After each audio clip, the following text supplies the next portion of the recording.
O podcast que você ouve agora é uma produção da Central 3. Cristo Redentor, braços abertos sobre a Guanabara.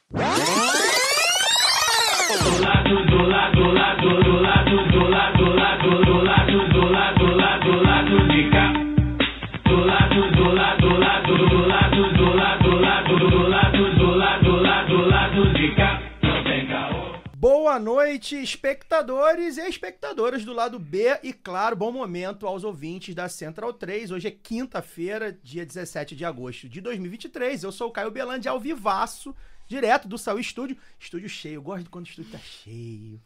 E este é o lado B do Rio 286, chegando primeiro no YouTube, como você está vendo aqui, nossos rostinhos lindos, e depois no seu feed de podcast. O time tá completo, o estúdio tá cheio, tem arquibancada, tem gente, tem convidado, tem um monte de gente. Daqui a pouco a gente apresenta tem camarote, do camarote a geral hoje. Tem tudo. Daniel Soares, que vocês já ouviram e já viram, né? O Fagner Torres comigo aqui também jogando no celular. E Luara Ramos via internet com a bandeira lá do Atlético Mineiro.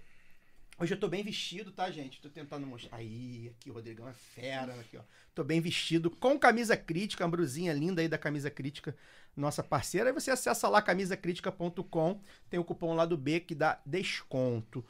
Luarita, boa noite. A gente hoje não vai falar da CPI, né, dos atos golpistas, mas a gente tá acompanhando. Hoje nosso grupo ferveu, né? A gente queria muito entrar nesse debate, porém hoje o tema é ainda mais importante. Mas a gente tá vendo que o cerco tá fechando, né, Luara? Tá chegando lá naquele tal Jair lá, né? Vamos ver. A gente acorda de manhã agora, né? A gente não sabe, a gente já vai logo lá abrir. Coloca o despertador, o despertador toca de picanha no seu congelador. Você pode ser que o você precise o despertador toca às 6 da manhã. O Coíba já tá preparado, fumar sem escovar o dente mesmo, já entrar emburacando no vinho, botando a carne pra queimar. É isso. Luara, tá preparada? Cachaçinha? Boa noite. Rapaz, sou eu e Caio, Fagner, Daniel, oi para todo mundo que nos acompanha, oi para o nosso convidado que já vai ser apresentado daqui a pouco, né? Para os nossos convidados que estão aí também no estúdio. É aquilo, né? Quem é de cerveja já deixa gelando, porque tá chegando a hora. O Queiro de Alencar já foi entrevistado aqui no lado B. Também ele fez um tweet, acho que foi ontem, né? A gente até comentou esse tweet falando que a questão não é só prender, mas fundamentar a prisão do Bolsonaro para que ele pague de verdade pelos crimes que cometeu e que vem incitando durante toda a sua vida pública, né? A CPMI dos atos golpistas hoje estava especial, né, Caio? Com a participação do hacker da Vaza Jato, Rapaz, ex-amigo da que Carla diálogo, Zambelli. né? Meu Deus. Vários momentos ali da TV brasileira. Mas é aquilo, né? Uma coisa é ele falar, amarrar militares, generais e tudo. A outra são as provas produzidas, né? As possibilidades de investigação, o que é que vai valer para colocar os golpistas no seu devido lugar, que é longe de qualquer possibilidade de atentar à democracia. É isso. A gente vai voltar nesse assunto, é inevitável. Talvez antes da prisão do dito cujo lá, mas a gente vai voltar nesse assunto. Daniel, boa noite. Tem um outro assunto que a gente também vai pular hoje, que a gente não vai falar, mas a gente promete voltar em breve, que é o novo PAC, né? O Lula lançou semana passada, deve investir aí em torno de 1,7 trilhão até 2026. E aí eu quero saber se você já fez o dever de casa para poder explicar para as pessoas isso. Sim, boa noite, né? O PAC, né? Programa de Aceleração do Crescimento, emulando a marca do original lançada em janeiro de 2007, no início do segundo mandato do Lula. Uma crítica muito comum é que não seria exatamente um programa no sentido de um conjunto de projetos, né, que conversam entre si, um conjunto organizado de projetos, mas uma marca, né, para envelopar investimentos que o governo já faria e tal, mas mesmo que ele seja só isso, o fato de você ter uma plataforma única, né, para acompanhar todos os projetos, tem um site, quem quiser ir olhando, no site da Casa Civil do governo federal, só procurar PAC Casa Civil, aparece, você consegue clicar e saber os projetos por estado, os projetos por tema. Aí vem lá o discriminado, né? O que é, o valor e tal. Só de você ter isso de forma organizada dos investimentos públicos já é... Né? Transparência já é um grande avanço. E a gente fala mais sobre isso na semana que vem. Maravilha. Fagner, boa noite. Essa semana nos deixou mais uma gigante das artes, né? A Léa Garcia, 90 anos, ela ia ser homenageada. Mas infelizmente... No Festival de Gramado. No Festival de Gramado, né? Ela já estava lá, inclusive, né? Mas, infelizmente, parece que o pessoal da Folha de São Paulo... Vive grande fase a Folha de São Paulo, hein? Ó, não sabia quem era Léa Garcia e colocou a foto da Jacira Silva na capa. O que você tem a dizer sobre isso? Cara, pior que eu não tenho muita coisa a dizer, porque muito já foi dito e eu seria repetitivo se eu falasse, né? Mas eu acho que a melhor resposta para esse tipo de coisa quem deu foi a Elisa Lucinda, uma certa vez que ela deu uma entrevista, que ela fala que no Brasil o negro não tem identidade, né? Então, é por isso que confundem Elisa Lucinda com Zezé Mota, confundem Léa Garcia com Ruth de Souza e com Jacira Silva, confundem Milton Nascimento com Djavan, mas ninguém confunde Fernanda Montenegro, ninguém confunde a Natália Timberg, ninguém confunde a Araciba Labanian, que morreu recentemente. Então, assim, é só mais uma faceta do nosso racismo à brasileira mesmo, enfim, do apagamento que a população negra sofre ao longo dos séculos e continua sofrendo, mesmo que figuras como a própria Léa Garcia venham, enfim, desbravando esse caminho para as novas gerações que vieram depois dela e como atriz, né? Uma atriz oriunda do Teatro Experimental do Negro, enfim, foi, né, companheira do Abdias Nascimento. Então, graças a ela, graças ao próprio Abdias, a própria Ruth de Souza, que hoje nós temos aí, por exemplo, na semana passada na Globo acabou uma novela pela primeira vez, o elenco praticamente todo, o elenco principal praticamente, né, não só o elenco de apoio de uma novela de personagens negras, né, que é uma coisa que em pleno 2023 a gente ainda tem que contar como algo que a gente conta no dedo, né? A primeira novela, quantos anos de telenovela existe no Brasil? Sei lá, 50, 60 anos de telenovela no Brasil, e a gente leva 6 décadas para poder ter uma novela com o núcleo protagonista, né? Vamos chamar dessa forma. Ele é majoritariamente negro, né? Você tem lá a Sharon Menezes, que era a atriz principal, e a própria Elisa Lucinda, que fazia o papel da mãe dela, e muitos outros personagens. É uma faceta... eu acho que o Gessé de Souza, quando escreveu aquele livro A Elite do Atraso, ele não se referia diretamente a essa elite, mas a Folha de São Paulo, né, que você citou na abertura, ela é uma das facetas e uma das representantes dessa elite do atraso que, em pleno 2023, quase já caminhamos aí para um quarto do século XXI, não reconhece, enfim, pode fingir que reconhece, mas na verdade não reconhece a importância do negro nas mais variadas áreas da sociedade, seja, enfim, nas artes, na política, etc, etc. Se reconhecesse, se desse o valor, se tivesse o mínimo de cuidado ao tratar a história negra, né, ao tratar a ancestralidade negra, não colocaria a foto de uma outra atriz no lugar da foto da Léa Garcia, que nos deixou aí essa semana aos 90 anos. Cumpriu seu papel com louvor, bravo, e é isso. E a gente tem que seguir em frente. Porque, infelizmente, não dá para dizer que foi a última vez, né? Provavelmente vai acontecer de novo. E a gente tem que seguir falando. Não tem muito por onde fugir. Uma estrutura predominantemente branca, né? São os nossos veículos de comunicação. E eu acho que a gente, enfim, começar a debater isso mais a sério. Vou dar antes de seguir, inclusive, né? Já que você falou sobre isso... Te dou uma parte. Inclusive, não à toa, boa parte dessa mídia branca aí que você se refere, quando vai falar sobre, por exemplo... outros jornalistas que não estão no mainstream, e aí a gente entra nesse bojo aí, porque, né, somos jornalistas, somos negros e não somos no mainstream. essa malta, né, branca, predominante do jornalismo brasileiro, se refere a gente como nós, né, como militante, não como profissional de comunicação que somos, né? Como se o fato da gente discutir questões de maneira mais aprofundada, ter lado nas questões sociais, na defesa de direitos humanos, não fosse algo que estivesse preconizado, inclusive, né, no mandamento, né, no mandamento de jornalismo e na prática do bom jornalismo, né, você não deveria ser nada fora do comum, né, defender direitos humanos, se aprofundar nos temas, nas questões que causam os dramas da nossa sociedade, que faz com que a nossa vida não seja plena, né? Deveria ser o mínimo que o jornalismo deveria fazer. E a gente que faz aqui não é tido muitas vezes nem como jornalista, é como militante.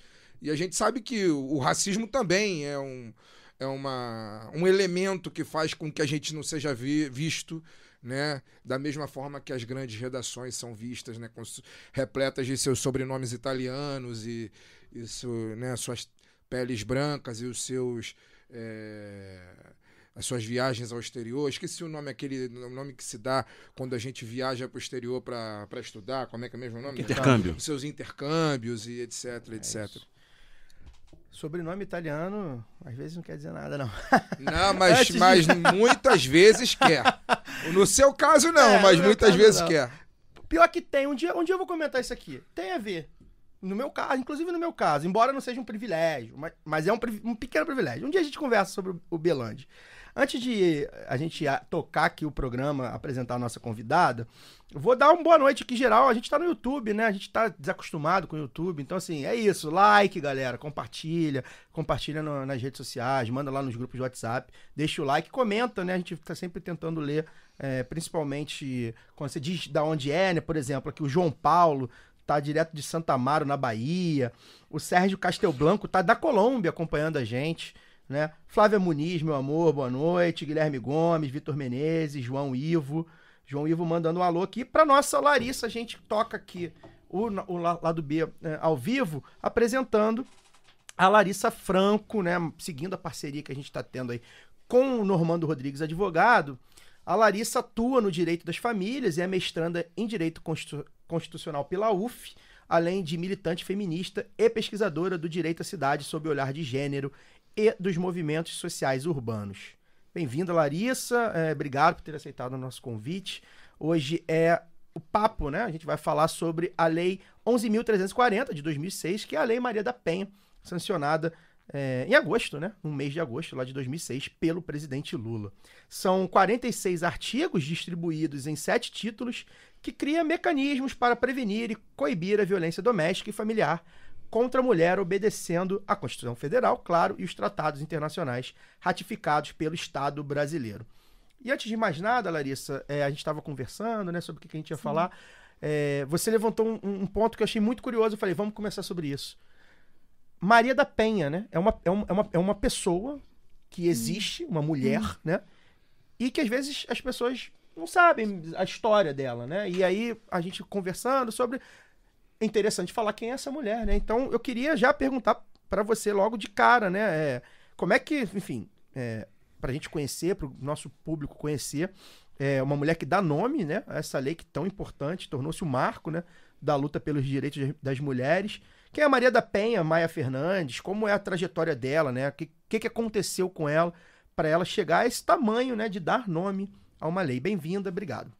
Primeiro, boa noite, mandar um alô pro pessoal que tanto tá assistindo a live, mas também tá aqui no estúdio.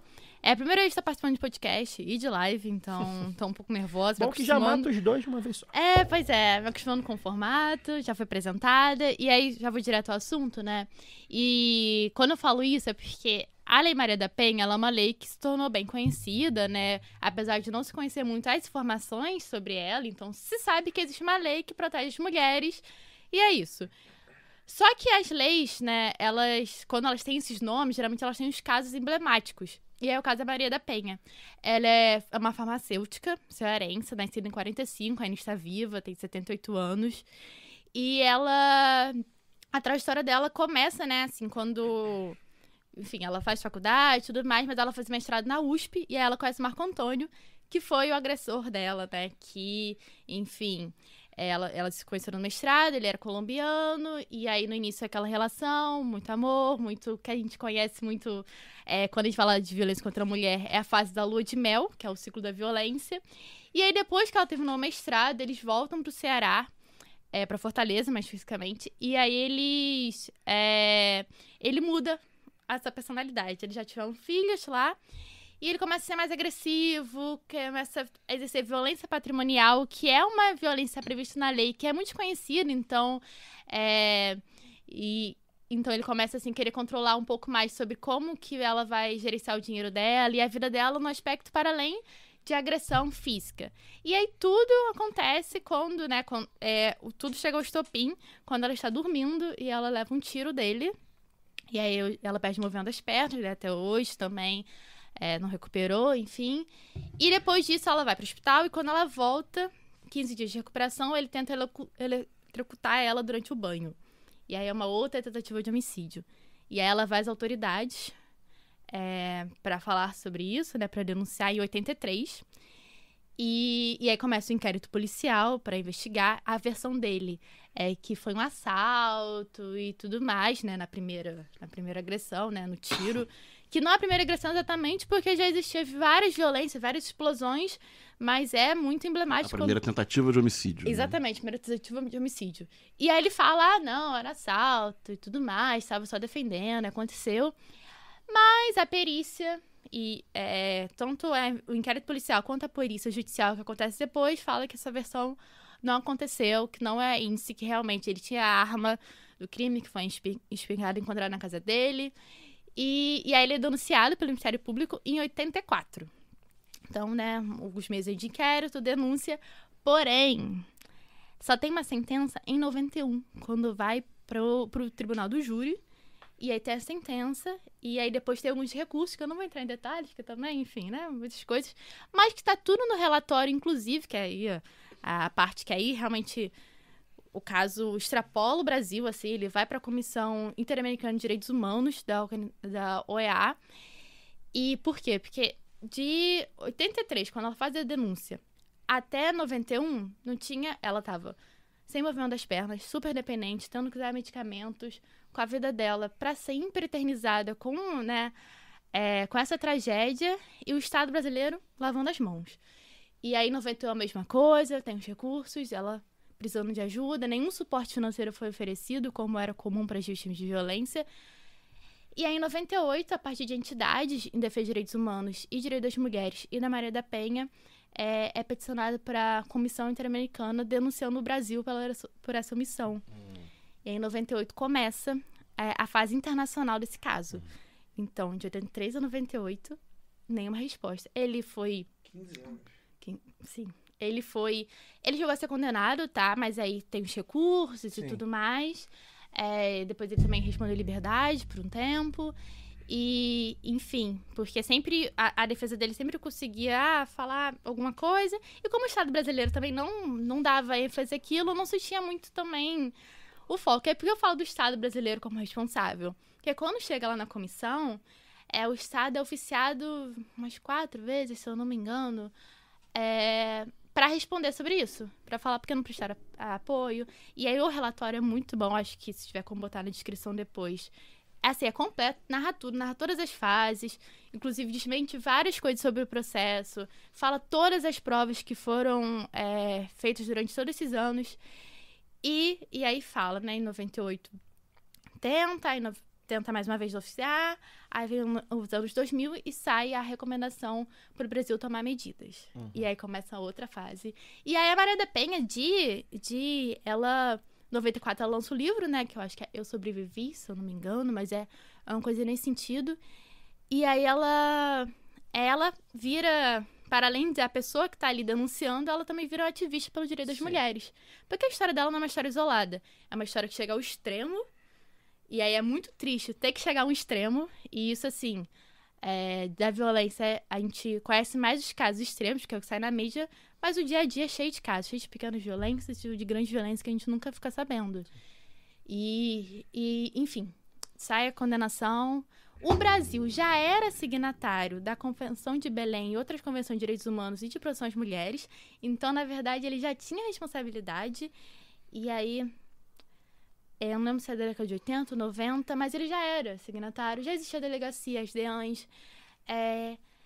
E aí já existia também uma luta, e aí pra falar como que o movimento de mulheres e a Maria da Penha se cruza, né? Como não é só uma história isolada e por causa disso virou uma lei. Sim.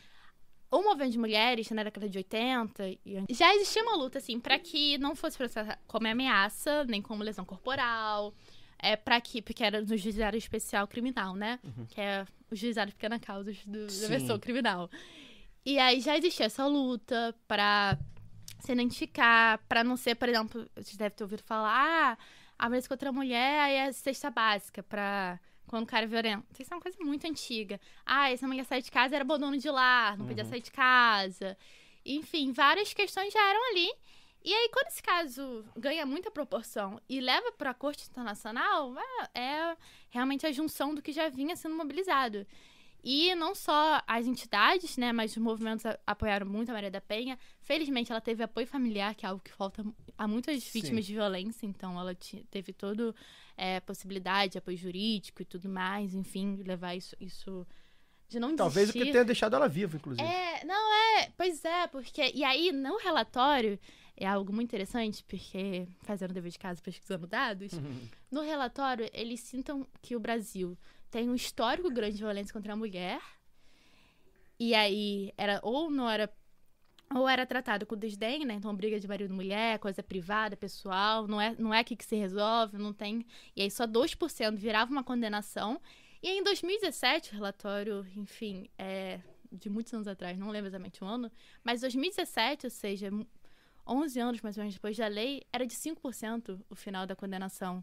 Então, o que aconteceu com o agressor? A curiosidade. Então, aí ele conseguiu, ele não chegou a ser preso, assim, até onde eu vi o relatório, mas hoje em dia, assim, não se tem muita informação. Estão tentando trazer a memória dele, assim, mas é isso que acontece com os agressores. Eles não ficam...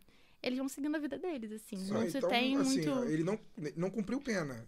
Não até onde, por exemplo, no relatório não tem, porque, e aí o segundo julgamento dele, realmente ele consegue reduzir a pena e depois cumprir liberdade, consegue anular o julgamento, mas sempre em defesas muito técnicas, porque de mérito, né, a gente divide assim, tipo, no que tá ali no debate ficou provado que, por exemplo, que aconteceu a violência. Mas teve erros no julgamento de, por exemplo, o tribunal do júri acharam que algumas perguntas foram feitas e aí essas perguntas, elas não poderiam ser feitas. Sim. E é década de 90, né? E, assim, a gente precisa... O direito, ele tem muitos marcos, assim. O Código Penal de 40, então, um Código Penal muito antigo, mas ele sempre tá mudando. E o processo também sempre tá mudando. Então... O marco temporal do julgamento também é muito importante para entender. Não tem como avaliar um julgamento que aconteceu naquela época com o olhar de agora. Isso. Porque aconteceu naquela época, com as provas daquela época e com a lei daquela época. E, nesse caso, sim, foi revisto muitas vezes. O julgamento foi anos 90, então. Foi anos 90. É o mesmo período do julgamento do caso Daniela Pérez, inclusive, também, que foi anos 90. Sim, sim. E teve 2 julgamentos. Teve o de... Poxa, agora eu vou... Porque teve 91, teve algum 96. Porque quando foi pra OEA, ainda tava tendo outro julgamento. E por isso que a comissão aceita também. Porque fala, meu Deus, como que essa mulher está há tantos anos assistida? Como que ela tá, assim, esse tempo todo... Vai para além sem da nenhuma... questão criminal, né? E aí... A gente vai entrar nisso também. Que é um ponto, assim, que a lei traz. Aí vem a condenação... E aí a legislação, ela não é criada, se produzir a condenação, pronto, cai a Lei Maria da Penha. Não. Começa a mobilização do movimento de mulheres, com uma articulação de mulheres brasileiras, enfim, outros movimentos também, da própria Maria da Penha, para criar o texto da lei. E aí, em 2016, ela é promulgada, e aí, depois que ela é promulgada, se inaugura uma outra fase, que é de defender a validade dela. Então, ela sofre algumas ações de constitucionalidade, a STF declara que é constitucional. E é isso de enfatizar que o Brasil já era signatário é muito importante, porque não é como se o Estado brasileiro não soubesse o que estava acontecendo com as mulheres. E aí, disso de ir para as outras áreas, porque é isso, a lei, o fenômeno da violência contra a mulher é muito complexo. Ele é muito complexo. Ele não envolve só, ele não é, e aí é muito engraçado, assim, ele não é só a violência física, a explosão ali, ele não é uma coisa privada, ele é um problema social. E aí a Maria da Penha ter sido essa voz que trouxe, né, um caso emblemático, que deu voz a várias outras mulheres, e os movimentos comprarem isso também, demonstra justamente como que não pode ser tratado só entre quatro paredes, só vamos sentar e conversar, Sim. que também isso acontece. É um problema do Estado. E aí depois eu vou entrar nos... A gente vai entrar nesses pormenores aí, mas Isso. acho que era importante a gente falar da Maria da Penha, né? Porque eu acho que Sim, uma figura... É isso. Primeiro que é uma sobrevivente, né? Sim. Como diz o livro. Que muitas... A gente sabe que não estão aí pra... A gente vê todo dia muitas que não estão aí pra contar suas histórias. Recentemente E uma tem resiliente, que ela podia ter... Bem, ninguém Essa vai resolver o semana problema. teve um caso eu não vou resolver o bárbaro problema aí, aqui Sim. de uma professora, A professora, né, que foi assassinada, o cara, enfim, colocou fogo no... Nossa. sim. Antes da gente chamar o pessoal aqui da mesa para fazer os comentários, as perguntas, a gente tem uma participação especial hoje. A publicitária e comunicadora feminista Caroline Sardá, ela mandou uma pergunta pra gente. Um dos motivos que a gente tá fazendo esse programa, né? A Lei Maria da Penha é de agosto, então faz aniversário, né? Mas muito porque a gente também tá vivendo um ataque da extrema-direita organizada contra a Maria da Penha, né? E, enfim, a gente vai falar sobre isso. E a Caroline deixou um videozinho aí, o Rodrigão vai botar pra gente a pergunta da Caroline. Olá, eu sou Caroline Sardá, eu sou criadora de conteúdo sobre história da mulher e direitos feministas e eu tenho uma dúvida para vocês. Nós temos visto nos últimos tempos várias narrativas masculinistas crescendo na internet em relação à versão do Marco Antônio e o assalto, e eles pedindo a revogação da Lei Maria da Penha ou mudanças em alguns artigos, como o artigo 7º, que fala sobre a tipificação dos tipos de violência doméstica. E eu gostaria de saber se existe realmente alguma forma da Lei Maria da Penha ser revogada ou se isso é apenas um pânico moral que os masculinistas estão causando em cima do direito das mulheres. Fica aí minha dúvida para vocês. Um beijo e obrigada pela oportunidade. Larissa, a gente tem medo disso? Pode acontecer um negócio desse? Então, que chama atenção nessa pergunta, né, é a parte do pânico. Porque leis são revogadas. Sim, acontece revogação de leis. Isso aí a gente vê no cenário a partir de revogação de outra lei, né? Então, eu crio uma lei para revogar uma outra lei. Só que nessa questão, além de ter as convenções internacionais, ela é fruto de uma condenação. E aí, essa parte do pânico me chama atenção porque essa história do assalto... Se tem agora, né, se tá produzindo cada vez mais versões, não, porque eu escutei falar, porque teve isso, teve aquilo. Só que quando você lê o relatório e você vê tudo, você vê que isso é mais comprovado. Então, assim, a revogação da Lei Maria da Penha não é uma realidade hoje. Pode ter até proposta, se você pesquisar, vai ter proposta de reformar, de fazer coisas assim, mas tem proposta de vários projetos de leis que não vão pra frente. Sim. E porque já é um caso, assim, que ficou consolidado. Não tem nem também as pessoas ficam assim, não, vamos talvez... Tem que rever o que aconteceu, rever mais uma vez o que já aconteceu. Enfim, e é isso, assim, é um pânico que se criou muito porque se tem uma desinformação, mas também porque se tem uma ofensiva aos direitos das mulheres muito grande, vindo também de um conservadorismo que já era forte, não é a primeira vez que está acontecendo, mas que cresce cada vez mais, né, que a gente... consegue ver. Estão tentando pautar, né? O debate mais do que Sim. necessariamente... A minha pergunta vai até nesse gancho aí, Larissa. O seguinte, a gente tá vendo uma ofensiva mundial, enfim, uma ofensiva continental, mas uma ofensiva mundial desses supostos conservadores, que a gente sabe que nem são conservadores, são...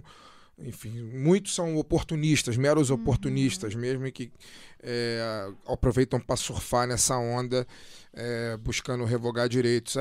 Aqui na América do Sul, na América Latina, especificamente nos últimos anos, a gente tem visto muitos avanços legais mesmo, né, do ponto de vista legal, da questão dos direitos, do direito à mulher, né? Na Argentina, se não me engano, na Colômbia também houve, eu acho que no Chile também essa discussão, e no entanto, enfim, essa contraofensiva agora na Argentina, o candidato, o o liberal fascista lá da Argentina já colocou que, se caso for eleito, a questão do aborto vai entrar na pauta do dia e Ele é contra qualquer legislação do Estado, exceto sobre o corpo da mulher. Exatamente. Exatamente. Então ele já colocou essa prévia que falou que vai providenciar se for realmente eleito. E aí a minha pergunta para você é nesse sentido, assim, é óbvio que no caso da Maria da Penha, né, Maria da Penha, ela precisou do apoio dos movimentos para que ela não só pudesse, para que a voz dela tivesse mais eco na luta pelo direito das mulheres, mas a minha pergunta, ela fica com relação aos movimentos de uma maneira geral e aí a internacionalização do movimento. Queria te perguntar qual é a importância de não só as mulheres brasileiras, porque assim, a gente vive numa sociedade que é machista, né, nas suas mais variadas formas. E aí não é uma coisa do Brasil, né? A América do Sul, por exemplo, é um continente extremamente machista. Né? O Brasil é recordista de casos de violência contra a mulher, mas aqui os seus vizinhos não ficam muito distantes. O país, por mais que tenha alguns avanços, o continente, de uma maneira geral, é muito machista, é muito violento com o corpo da mulher. Né? E aí eu pergunto para você qual a importância da interlocução entre os movimentos de uma maneira global, continental, para poder, enfim, essa luta reverberar e as mulheres passarem, enfim, a ter os seus direitos respeitados, né? O seu corpo respeitado. Então, eu gosto muito de pensar justamente na luta das mulheres na América Latina, né? Porque a gente percebe, eu pelo menos percebo, assim, é uma percepção minha, enquanto pesquisadora, alguns compassos que tem entre o movimento no Brasil e o movimento fora do Brasil. Porém, essa ofensiva, ela acontece, a América Latina como um todo e tudo mais, tem esses ciclos, né? E os direitos das mulheres são direitos muito vulneráveis. Então, você tem, por exemplo, a Argentina conquistou o direito sexual, de aborto legal e tudo mais. Isso é uma grande pauta do movimento Nenhum na Menos. Enfim, você tem movimentos enormes, e aí vem, por exemplo, um candidato de primária já botar tudo a jogo, já falar várias coisas e criar uma reação de ser contra um direito que já é uma garantia. Aí você tem o reconhecimento do trabalho de cuidado também, que é uma pauta muito importante no movimento de mulheres. Só que, ao mesmo tempo, você tem esses compassos, e aí eu falo muito isso, porque quando eu participo quando eu vejo o 8M aqui no Brasil, e lá tem algumas pautas muito diferentes. Por exemplo, aqui se foca mais na violência contra a mulher, lá também, mas lá os direitos sexuais, o debate parece mais efervescente, e tem um debate também muito interessante, e aí anda de mão junto, que é da greve feminista, né? Que é a greve para reconhecer que o trabalho de cuidado das mulheres é um trabalho que é invisibilizado, mas é um trabalho essencial para o capitalismo. E aí, a Verônica Gago, ela tem um livro que é A Potência Feminista, e ela trata do movimento de mulheres, assim, na América Latina, principalmente a partir da experiência da greve, mas ela fala da contraofensiva, e ela usa vários exemplos do Brasil também. Inclusive, ela traz várias falas do Bolsonaro, né? Mostrando como que, por exemplo, você tem uma contraofensiva e tudo mais. Então, tem esses compassos, mas está muito interligado e é muito importante. Por quê? Primeiro porque somos vizinhos, então, assim, a gente tem muitas coisas para conseguir barrar ondas de fascismo que assolam na América Latina. Mas também porque a gente tem esse histórico. Então, assim, quando eu falo lá da questão da OEA, não foram organismos da Europa que levou para a OEA, até porque, enfim, dos Estados americanos, mas foi, por exemplo, o Comitê em Defesa das Mulheres Latino-Americano e do Caribe. Então, assim, a importância da internalização, assim, de respeitar a diferença, que é importante, porque é isso, eles têm essas pautas, por exemplo, no Chile, uma grande pauta é o direito à água. Aqui a gente tem a questão de saneamento básico, mas direito à água lá é fundamental. Então, o direito à água afeta muitas mulheres. E aí, vou só dar uma devagar... Talvez O microfone é seu. Só porque é muito interessante que eu vou falar de direito à água, falar de várias coisas assim, vários ganchos. Porque quando a gente fala de direito das mulheres, a gente pensa muito na violência contra a mulher, no trabalho de cuidado, mas, na verdade, a gente está falando de metade da população. E da e da classe trabalhadora também. Isso. Então, assim, são direitos sociais no geral. E aí a gente respeitar, mas internacionalizar por isso, porque as pautas também unem.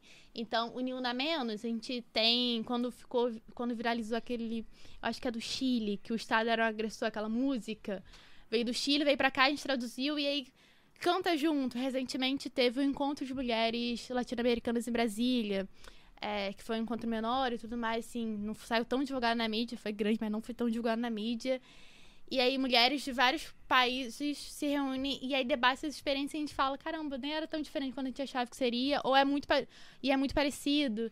E a importância, ela vem disso, de unir forças, reconhecer as diferenças e caminhar para uma América Latina que seja livre, que seja, né, tenha mais igualdade e que a gente consiga garantir o direito das mulheres que estão sempre sob ataque. Recentemente teve a Marcha das Margaridas também. Teve também. Essa semana. Essa semana. Isso. Antes de passar para você, Lulu, eu só quero agradecer a Caroline Sardá, né? Acabei que esqueci de agradecer. Sigam a Caroline, ela tem principalmente o Instagram dela, eu vejo bastante, tem bastante conteúdo sobre isso. A gente vai entrar também um pouco mais daqui a pouco nessa questão dos ataques que esses grupos masculinistas estão fazendo, né? Tem gente com grana botando dinheiro aí em conteúdo para tentar fazer revisionismo, a gente vai falar sobre isso também.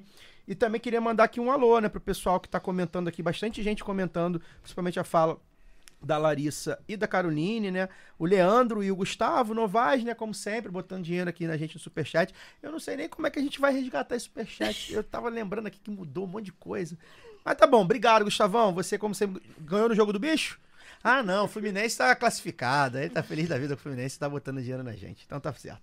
E o Leandro tá feliz da vida também, porque é Vasco, né? O Vasco tá cheio de dinheiro aí. A Rayane da Silva Mello aqui, cheio de elogios com a Larissa. O Adilson Rodrigues, o nosso camarada. O Danilo FM falando. O Ravi. Micael Guedes também, cheio de elogios. O programa tá muito bom mesmo. Pra ficar melhor, Luara Ramos, por favor, dê seu show. Eu ia lembrar justamente da Marcha das Margaridas que o Fagner falou, mas eu acho muito interessante, Larissa, que você está fazendo esses ganchos, né, aqui dos vários movimentos, até porque a gente consegue perceber que mas é para a gente entender, né, qual que é, o que causa essa violência de gênero, né?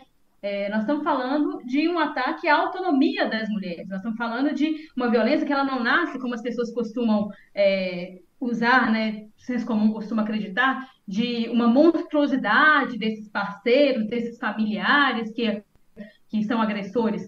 São pessoas que convivem muito bem em sociedade, mas quando estão ali no ambiente doméstico, né, em um lugar que lhes garanta certa impunidade, se transformam nisso que as pessoas, né, não é uma transformação, como eu falei, não são monstros, mas que abusam, que agridem. Então, a gente vê que tem uma causa, né? E ela está ali fundamentada nessa coisa, né? Das mulheres conquistando seus espaços, as mulheres não sendo dependentes, e isso acaba gerando esse desconforto machista, esse desconforto sexista, que a gente vê que é um dos traços principais do patriarcado, né? Então, eu acho muito interessante que a gente faça esses ganchos para perceber que, apesar das pautas, às vezes, se diferenciarem, ter ali, né, as suas peculiaridades regionais, elas se encontram nesse abuso patriarcal. E aí eu queria trazer, assim, para essa atualização que a gente começou lá falando quando você resgatou a história da Maria da Penha, queria te perguntar, pedir para você generosamente fazer para a gente, né, um resgate, assim, falar um pouco, porque a lei já sofreu algumas alterações, né, para aperfeiçoar mesmo seus mecanismos. E aí eu queria saber se você pode falar para a gente um pouco sobre o que mudou desde a promulgação, o que foi aperfeiçoado, se você já quiser entrar aí também, né, o que já foi dos desafios, né, que encontramos ali pelo caminho, ou que tem hoje já, porque às vezes a gente encontra também entraves, eu ia deixar isso mais para o final, mas eu acho que a gente já pode abordar aqui também, quando a gente vai tentar fazer uma denúncia, né? Nem sempre é tão fácil assim, existem os canais, mas eles ainda precisam ser aperfeiçoados, ainda a gente está longe, até porque, como lembramos aqui, todo dia, se a gente abrir o jornal, tem pelo menos um caso de feminicídio, de violência doméstica. Então, a gente está longe ainda de conquistar essa proteção, que eu acho que é o mínimo, né? A gente está falando de direito à vida, de direito à dignidade das mulheres.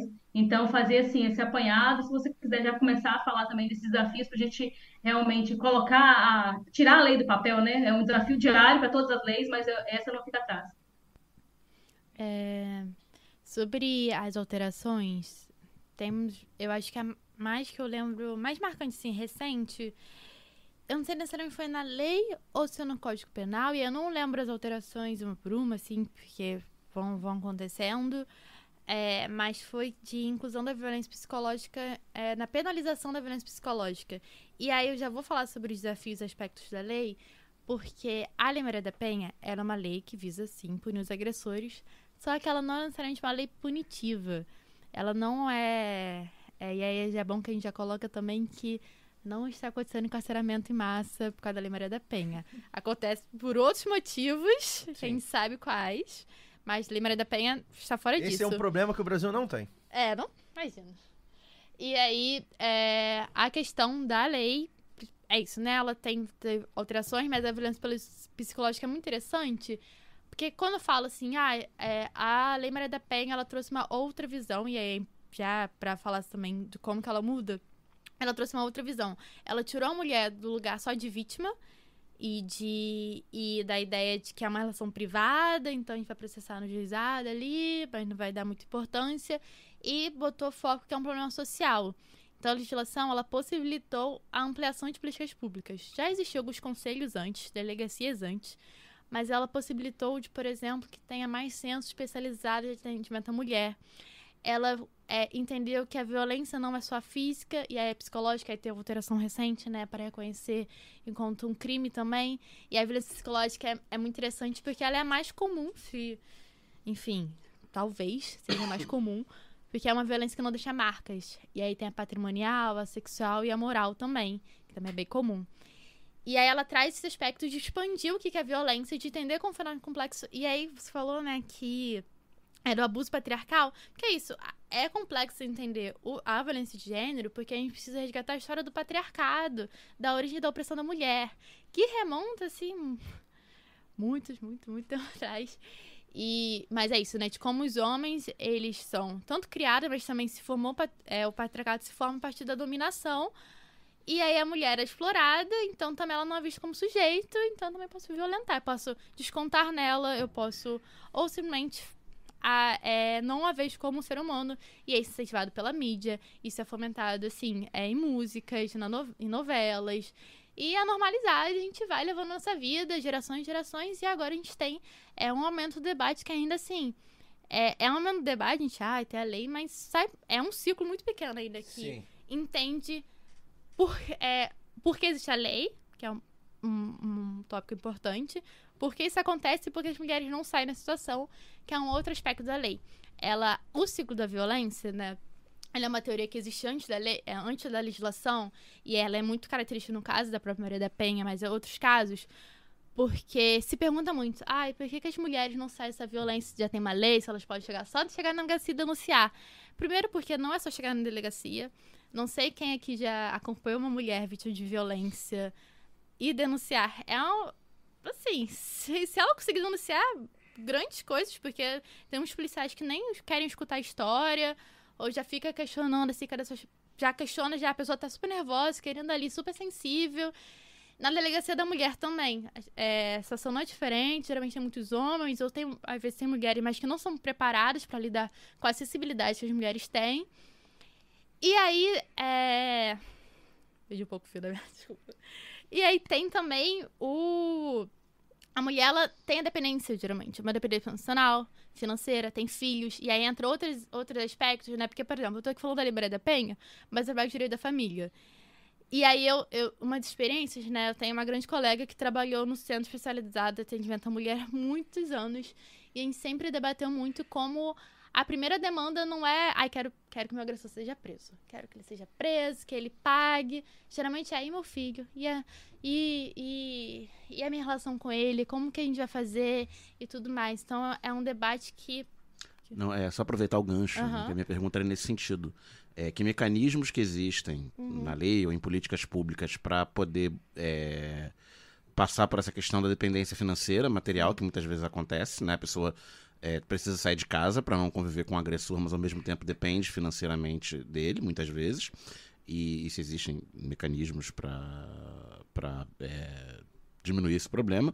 E segundo, se você vê impacto de políticas públicas como o Bolsa Família, que tem aí seus 15, 20 anos, historicamente, dão preferência à titularidade no nome da mulher, né? Se isso já, de base, já diminui esse tipo de problema. Sim.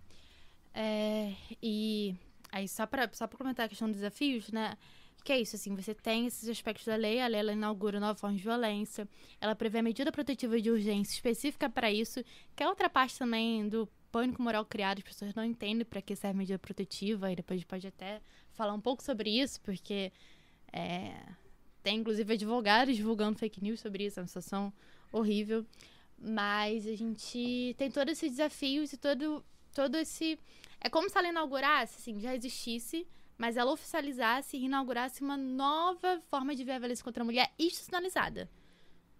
Levando em conta como já estava sendo mobilizada, e ela institucionaliza várias coisas. Então é muito interessante. Ela é uma lei muito avançada, ela é reconhecida internacionalmente. E aí é muito interessante, muito importante divulgar. A gente, né, tem vários projetos muito interessantes que levam os debates para dentro das escolas e tudo mais. Porém, ao mesmo tempo, você ainda tem muitos casos de violência contra a mulher. Você tem índices altíssimos. Você tem o Brasil com essa legislação super avançada sendo campeão de violência contra a mulher. Porque uma lei não muda a cultura, não muda a estrutura. E uma lei, ela é atacada constantemente. Então, assim... E aí, já entrando também, né? Quando a lei, por si só... Igual a medida protetiva por si só, ela é só uma lei, ela é só um pedaço de papel. Sim. O que dá efetividade dela são as políticas públicas que acompanham. Então, tem umas políticas muito interessantes, assim, eu gosto muito do Centro Especializado de Atendimento à Mulher por isso.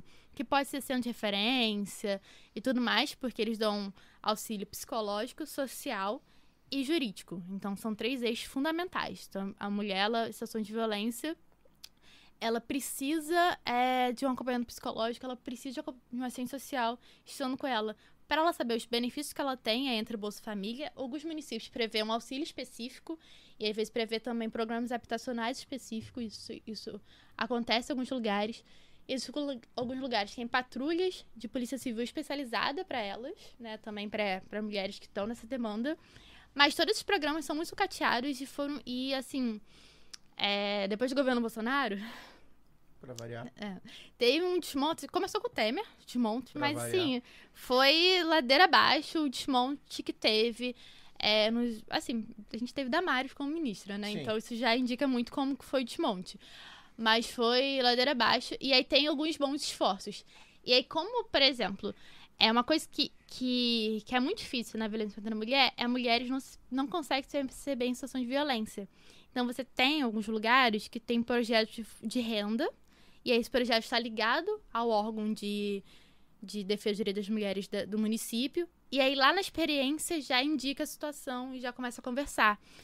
Então as mulheres, elas... os municípios, alguns incentivam, né, essa renda. Então geralmente as mulheres vão ser artesãs, essas coisas assim, né, manicure. Cursos profissionalizantes para as mulheres conseguirem. Ou elas já estão, ou que não estão, mas são ligadas a esses órgãos. E aí é assim que vai a dependência econômica. Mas é muito difícil. E aí uma coisa interessante, que a denúncia, ela não dá nenhum benefício para a mulher. A denunciar a violência contra a mulher, ela não dá nenhum benefício financeiro. Tem pessoas pagando que dão benefício financeiro, não dá. Ela simplesmente consegue, para que a mulher ela viva sem violência. Você não tem a bolsa denúncia? Não tem. Na verdade, pelo contrário, é muito difícil, ela vai ser descredibilizada, se expõe, revitimiza, chega numa audiência. O judiciário não está preparado, o judiciário, assim, é só mais uma mulher ali, sensível, que brigou com o marido, enfim. E aí a gente tem esforços assim, nesse sentido, tem agora o protocolo para o julgamento do perspectiva de gênero do Conselho Nacional de Justiça, que é bem importante, mas a mulher, ela não tem, realmente, ela fica desamparada. Só que, ao mesmo tempo, ela, por exemplo, consegue uma medida positiva que é fundamental. Ela consegue apoio, ela consegue ir nas instituições, né, os órgãos públicos, quando o município tem. E aí, o Rio de Janeiro, para aproveitar que a gente está no Rio de Janeiro, quando eu estava fazendo uma pesquisa um tempo atrás, e aí os dados podem estar desatualizados, porque foi difícil achar os dados, mas o Rio de Janeiro, com o tamanho que tem, só tem 4 centros especializados de atendimento à mulher, que são localizados assim, 2 no centro, 1 no Fundão, que tem do Fundão, e outro eu não lembro aonde, uma casa da mulher brasileira, e acabou. E 2 casas-abrigos. E só na cidade tem 6... também está desatualizado, né? Mas, assim, 6 milhões, metade sendo mulheres. Então, assim, essa cidade enorme, com distâncias enormes, mobilidade urbana horrível, tem pouquíssimos equipamentos. Então, como que uma mulher com dependência econômica vai encontrar meios se ela não tiver nenhum apoio familiar? É a grande questão, um dos grandes desafios. Peço licença para dar uma pausa no programa e apresentar os nossos parceiros. O sorteio para apoiadores e apoiadoras do Lado B é um oferecimento da Camisa Crítica. Ouvinte também tem 10% de desconto no cupom Lado B no site www.camisacritica.com. E tem novidade, a Camisa Crítica colocou sua banquinha para revenda de seus materiais no Sol e Sombra, bar que fica no bairro Bela Vista, em São Paulo. E vale lembrar que tem Camisa Crítica também aqui no Rio, no armazém do MST, e na livraria Leonardo da Vinci, ambas no centro do Rio. Torcer para a Camisa Crítica chegar logo em mais cidades. Camisa Crítica, criada para uma esquerda que não tem medo de dizer seu nome. E que tal aprender inglês, espanhol ou francês de maneira leve, dinâmica, com afeto e senso crítico? Conheça a WeCreate, o curso de idiomas parceiro do Lado B. Acesse www.wecreateidiomas.com. Sigam também nossos parceiros nas redes sociais. Obrigado pela atenção e voltamos ao programa. Uma das questões que eu estava pensando aqui também, se você estava vendo você falar sobre as denúncias, né? E aí, quase todos os problemas da Maria da Penha, eles têm nuances que tem no escopo jurídico do Brasil inteiro, né? Então, e aí agravados, enfim, pela misoginia, pelo machismo. Uma das coisas que eu costumo dizer, as pessoas falam, vai lá na delegacia. Não sei a experiência de outras pessoas fora do Rio de Janeiro, dependendo da cidade, né? Enfim, tem cidades que talvez, tem estados que talvez sejam um pouco mais organizados. Quem já foi furtado, roubado, agredido, qualquer crime de trânsito, qualquer coisinha que você precise ir na delegacia e você é atendido na delegacia, não é uma experiência agradável. Para qualquer delito. Quando você é atendido. Isso. Imagina para um delito que, enfim, a Larissa está aqui já há uma hora estigmatizado, explicando, né, como é sensível, né? A violência doméstica contra a mulher é muito sensível. Olha quantos aspectos, cara, eu já até me perdi. Fui anotando aqui, são muitos aspectos da violência doméstica. Muitos, que incluem, e aí, enfim, vai incluindo todos os aspectos que a gente tem na sociedade brasileira, né? Oi, Lu. Caio, sabe por que também, assim, eu perguntei justamente porque eu já tive que denunciar e foi complicado, assim, inclusive de policial chegar na porta, era vizinhos e tal, na época, e simplesmente bate o interfone, o que está acontecendo aí e tal, não faz nada, é polícia, né, é o policial homem chegando ali e tudo, e simplesmente, né, não sei, não posso fazer nada, assim, e tal.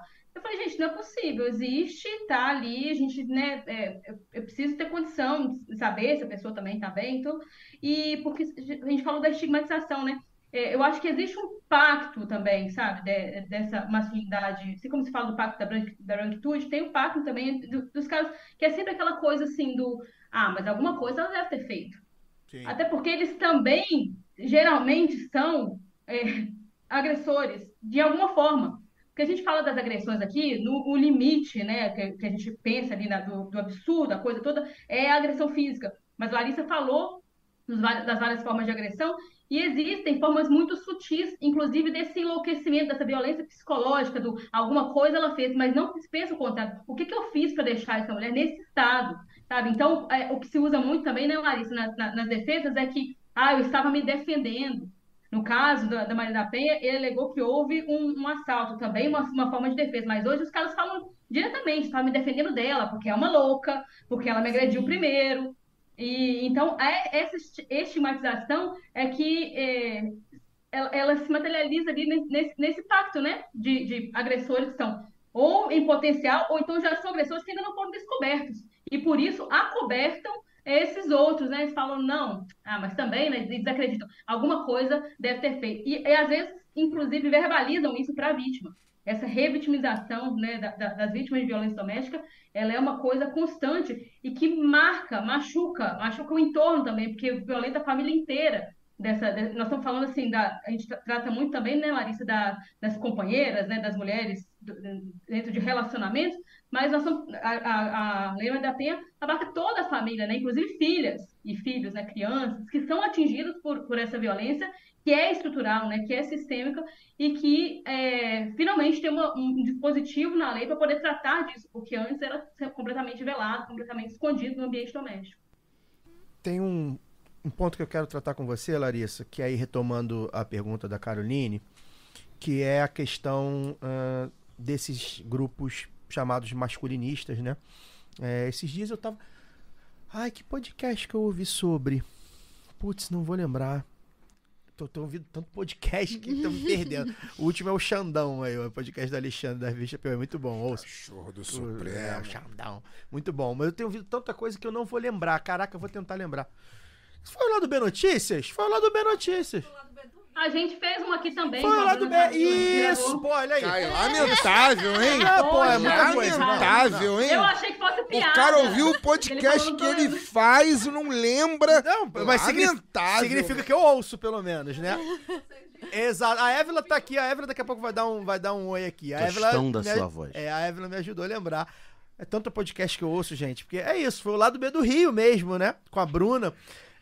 Falando sobre... Foi o podcast é delas. Isso, foi o podcast é delas. Eu ouvi. Eu ouço tudo. Eu ouço até os que eu faço, que eu não faço, eu ouço tudo. E foi muito interessante, porque como esses grupos... A Bruna, né, que é uma pesquisadora dos grupos masculinistas, e como esses grupos estão completamente intercalados. Eles são células, né, do bolsonarismo, como a gente tem falado sobre isso. E aí, o pessoal comentou aqui no chat... Eu não consegui achar quem foi que comentou no chat, mas isso já estava mais ou menos na pauta, que é a questão desse documentário, que eu não vou citar o nome da empresa que anda bancando esses absurdos, né? Mas, enfim, no podcast do podcast é dela foi citado, que está tentando fazer esse revisionismo que... Assim, pra quem não sabe, o revisionismo não é nem com a lei em si e não é nem com as agressões das mulheres em si. É com a própria Maria da Penha. Então, tudo que a Larissa falou aqui agora tá tendo um documentário, né? É em áudio ou é em vídeo? É em vídeo. É em vídeo.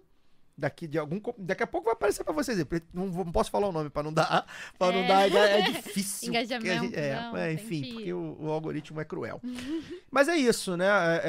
Queria que você comentasse um pouco, porque quando eu soube disso, eu já tinha ouvido falar. Porque, inclusive, eu tenho uma colega, a Júlia, que estuda sobre isso. Foi bastante interessante. Ela me falou, eu falei, caraca. Até sugeri, né, a pauta para as meninas. E aquilo me chamou a atenção, porque eu falei, cara, é muita ousadia, porque é um ataque às mulheres muito específico, na própria Maria. Os caras foram lá na própria Maria da Penha pra falar que não é bem assim. Então tem um outro lado, né? Enfim, queria que você falasse um pouco, o né? lado do agressor, né? O lado do cara, Sim. Enfim. Esse é um assunto difícil, né, de digerir, porque... O revisionismo que tá acontecendo, né? Primeiro que eu fico pensando, né? A senhora lá, seus 78 anos, depois de tanto lutar, ter que ouvir que querem escutar o lado agressor, mas na verdade se monta uma narrativa que pega recortes da própria fala dela também, coisas que ela falou, e que ignora que, por exemplo, tem relatório da Comissão Interamericana de Direitos Humanos. Então é até uma... eu não tenho adjetivo pra isso. Porque é difícil mesmo, assim, pensar que... e que isso tá sendo muito divulgado, né? Então eu tenho uma amiga minha que falou, um parente meu recebeu no e-mail que tá acontecendo pra assistir e tudo mais. E aí surfa aí, né, ele falou dos oportunistas, eu acho que claramente surfa também nas ondas do True Crime, né? E aí o True Crime falou assim, o podcast e tudo mais, aí por que não pegar e fazer sobre isso? Eu acho, assim, de novo, não tem objetivos que eu tô... É difícil mesmo, porque quando eu tentei até ver o teaser, né, eu falei, não, você tem que falar sobre isso, vou ver o teaser e tal, porque eu tô sabendo, mas... É bom até pra teu algoritmo não... Foi difícil, foi muito difícil, não deu pra terminar de ver isso, não. Mas elas são estigmas... Ih, agora eu buguei falando palavra. O documentário e o ataque à Maria da Penha, né, ele é um ataque ao indivíduo, mas que não é só algo individual, né? Então, assim, a gente vê, vamos remontar a história aqui. É um símbolo, né? Sim. É um símbolo. A lei tem o nome dela e, inclusive, parênteses, muito engraçado, como várias leis que falam sobre direitos das mulheres têm o nome delas, né? Mariana Ferrer, Carolina Dickmann, porque, enfim, as mulheres sofreram alguma violência, e aí tem o caso emblemático, mas eles apenas reforçam casos que vêm acontecendo. E aí a Maria da Penha não é diferente. Mas aí pega o fundamento do que levou à condenação do Brasil e da lei, porque isso é o efeito, né, cascata. Então, assim, e aí se usa muito, não vi o documentário, mas sim, também não... mas é muito comum, por exemplo, a narrativa do é louca, é interesseira, se mobiliza os estereótipos de gênero para conseguir descredibilizar a narrativa de mulheres. Então, assim, os homens já têm a narrativa durante séculos. E as mulheres, com a sua narrativa, elas têm que aguentar ouvir que são loucas, ouvir que não é bem isso, que tem uma outra versão, que tem uma outra história. E que assim, e aí, né, o devido processo legal, ele teve todos os direitos de defesa dele na época que estava ocorrendo o processo. Inclusive, perante a OEA, teve julgamento mais de uma vez, então assim, foram 17 anos pra colocar tudo e todas as provas estão lá, né? Então falam que não tem arma do crime, falam várias coisas, mas que já estão no relatório, que já estão provadas. Mas esses ataques, essas ofensivas, elas... eu comentei, né, que elas não vêm de hoje, mas que elas ganham agora, parece estar ganhando um corpo mais forte na internet, né? Então você tem os movimentos que se estudam. Orquestrado também, né? Exatamente, nada é à toa. Você pensa assim, agora tranquilo, mulheres conquistaram o direito. Não, nada tranquilo. Nada tranquilo. E aí você tem, por exemplo, casos, homens pegam e vão ter uma disputa por guarda e vão acusar a mulher que tá usando aquele processo porque ela é vingativa. E aí usa essa mesma narrativa, essa questão da vingança. A mulher interesseira é muito mobilizada. Só que, como eu disse, quando eu falo que não tem nenhum benefício, porque é isso, é muito importante a denúncia, mas se não tem rede de apoio e se não tem investimento público, na verdade, se tem a mulher ali denunciando, que é fundamental ela conseguir ver sem violência, ela conseguir finalizar a denúncia, que é muito difícil. Muitas mulheres não finalizam, mas você tem, na verdade, o homem, ele vai continuar vivendo a vida. Quantos... E aí, ela comentou, mas também, assim, que eu fiquei pensando... quem não conhece uma mulher que foi agredida, né? Mas quem conhece os agressores? A gente conhece muitas mulheres que são agredidas, assim. Eu duvido uma pessoa adulta virar e falar que não conhece uma mulher que sofreu violência. Mas quantos homens agressores, a gente não sabe quem são. Quem são os agressores, né? Tem um comentário aqui que achei interessante. Vou trazer, na verdade, 2, né? O nosso Gustavo não vai. Pessoal do ao vivo aí, por favor, like, comentário, compartilha. Não é assim, Luiz? Não tem que ser assim? O Luiz tá me olhando. O Luiz é o nosso Boninho, tá aqui atrás da câmera, dirigindo a gente. O Gustavo Novaes, o nosso Guga aqui, tá dizendo que a própria Caroline Sardá e o Ian Neves reagiram a esse documentário, né? Então, React tem sempre a melhor forma, não é? Mas enfim, debate, quem quiser, procure lá no YouTube da Caroline Sardá e do Ian Neves pra ver. Pelo menos dá view pra eles. Pelo menos dá view pra eles, exato, né? Eu acho que, enfim, é um debate meio confuso ainda, que a gente não sabe ao certo. Mas, enfim, pelo menos vocês vão ver de uma maneira crítica, né? Vão conseguir entender mais ou menos o que a gente tá falando sobre isso aqui. E também o comentário, achei um comentário bem bacana, né? Um comentário bem pontual do João Ivo, dizendo que a polícia só cumpre o papel de guarda patrimonial dos que perpetuam as agressões pelo monopólio da violência em todas as suas formas. É isso, né? E pra no caso específico, né, das mulheres, é mais ainda. Larissa, a gente tá terminando, mas antes de terminar, eu tenho mais um tópico para tratar com você. A gente falou, né, no título, né? A gente fala sobre defender e avançar. A gente vive um momento que a gente tá tendo que defender primeiro, né? Tentar manter isso aqui, porque é isso, tem gente que quer acabar.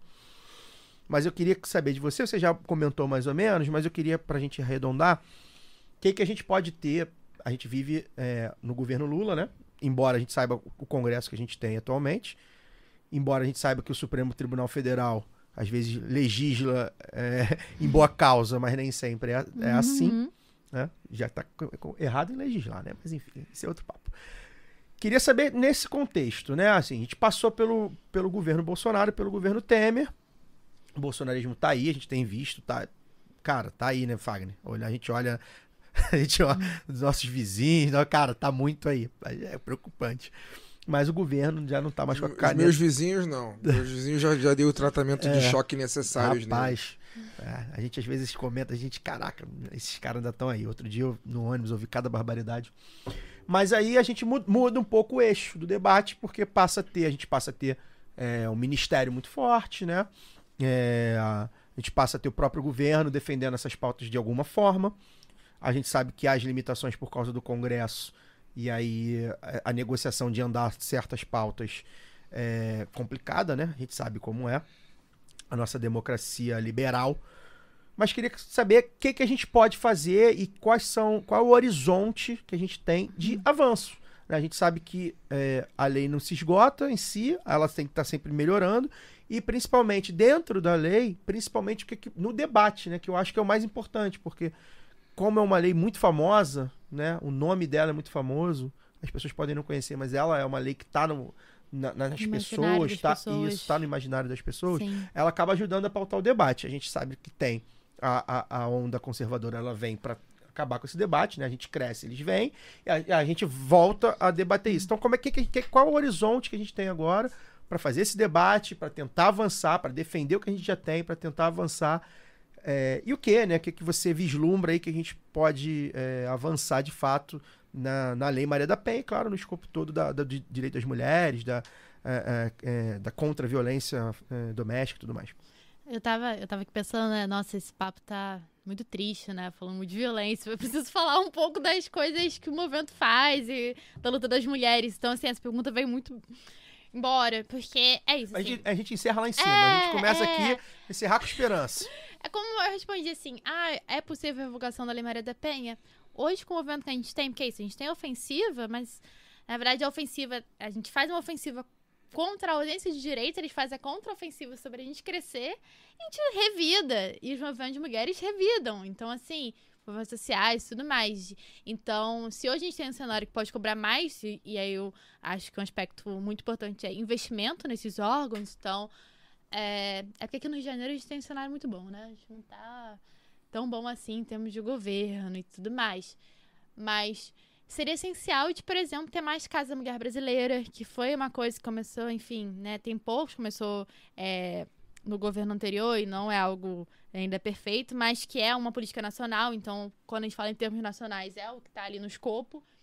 Mas esse investimento em políticas públicas que já existem e fomentar e criar, e eu acho que uma parte muito importante, que é um trabalho que é mais considerado de formiguinha, mas assim, é fundamental, que é falar o que realmente a lei traz. Porque, por exemplo, a lei ela não é para punir, já disse, não é para prender as pessoas, é para afastar o agressor, é para assim dar uma punição, mas ela traz muitas outras coisas. Ela não é tolerância zero, né?